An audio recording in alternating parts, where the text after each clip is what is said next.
حدیث کے الفاظ ہیں کہ جس کا آخری کلام لا الہ الا اللہ ہو گیا دخل الجنہ۔ عبداللہ ابن عمر کو کہا کن فی الدنیا کأنک غریب، دنیا سے گزار جیسے تو اجنبی ہو۔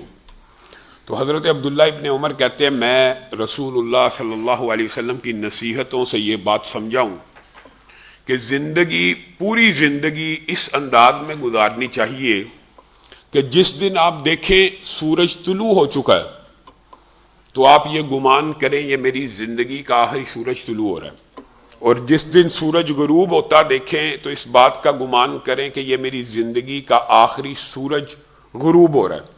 یہ عبداللہ ابن عمر نے یہ جو بات کہی ہے یہ رسول اللہ صلی اللہ علیہ وسلم کی احادیث کا وہ نچوڑ ہے کہ سب سے عقل مند مومن وہ ہے جو موت کو یاد رکھے۔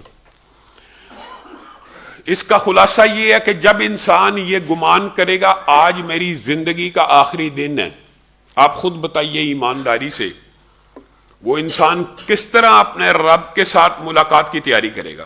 آپ کو اور مجھے اگر یہ حقیقت پتہ ہو کہ آج اتنے بجے آخری سانس آنا ہے، آخری ہچکی آنی ہے، تو ہم اس سے پہلے اپنے رب سے ملاقات کی جس انداز میں تیاری کریں گے، عبداللہ ابن عمر امت کو یہ سمجھانا چاہ رہے ہیں کہ ہر دن جس دن سورج طلوع ہوتا ہے اگر تم یہ گمان کرو گے کہ آج دنیا سے چلے جانا ہے تو وہ جو خوف کی کیفیت، وہ جو رجا کی کیفیت، وہ جو اللہ سے ملاقات کی اور امید کی اور خوف کے مابین جو کیفیت ہے، تم اللہ تعالیٰ کی کیسے عبادت کرو گے؟ شاید تم سجدے سے ساری نہ اٹھاؤ کہ چل چلاؤ کا موسم ہے، رب کے پاس پیش ہونے والا ہوں، شاید تم سجدوں سے ساری نہ اٹھاؤ۔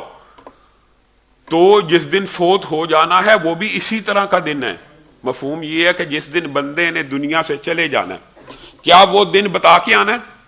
کیا اس دن کا پتہ ہونا ہے کہ آج مرنا ہے؟ تو اگر بندہ ہر روز سورج کے طلوع ہونے پہ یہ گمان کرے گا کہ آج زندگی کا آخری دن ہے تو اللہ کے فضل و رحمت سے وہ جس دن بھی فوت ہوگا امن اور امان کے اندر ایمان کی حالت میں دنیا سے جائے گا۔ اگر ہر دن کے بارے میں یہ سوچ کے اٹھے گا آج آخری دن ہے، آج آخری رات ہے، اور یہی بندہ مومن کا وتیرہ ہے۔ اور اس کی وجہ جو ہے انشاءاللہ کبھی موقع ملا اس کے اوپر مفصل گفتگو کریں گے۔ اس کی وجہ کیا ہے؟ اس کی وجہ یہ ہے کہ انما الاعمال بالخواتیم، اعمال کا دار و مدار خاتموں پر ہے۔ انسان ساری زندگی ہو سکتا ہے کہ نیک عمل کرتا رہے، موت سے قبل کچھ ایسے الفاظ کچھ ایسے اعمال کہہ لے کہ بیڑا غرق ہو جائے، اور ایسا بھی ہو سکتا ہے کہ ساری زندگی وہ ایمان کی کیفیت نہ ہو، مرنے سے پہلے ایمان کی، ایقان کی، اللہ کے اوپر اللہ کی رحمت کی امید کے اوپر کچھ ایسے الفاظ کہہ دے کہ سیدھا جنت میں داخل ہو جائے۔ اور یہ واقعات متعدد ہیں، ایک نہیں ہے، یہ ایک مفصل باب ہے۔ اور اسی لیے رسول اللہ صلی اللہ علیہ وسلم نے اپنی احادیث کے اندر صحابہ نے، ائمہ نے اس بات کی تلقین کی ہے کہ ہر بندہ، ہر مسلمان کو یہ چاہیے کہ وہ حسن خاتمہ کی دعا کرے۔ اللہ تعالی ہم سب کا خاتمہ بالخیر فرمائے، یہ معمول کی ایک بات ہے، خاتمہ بالایمان فرمائے۔ اور اسی لیے حدیث کے الفاظ ہیں کہ جس کا آخری کلام لا الہ الا اللہ ہو گیا دخل الجنہ۔ صرف جنت میں داخل ہونے کی کتنی آسان شرط ہے۔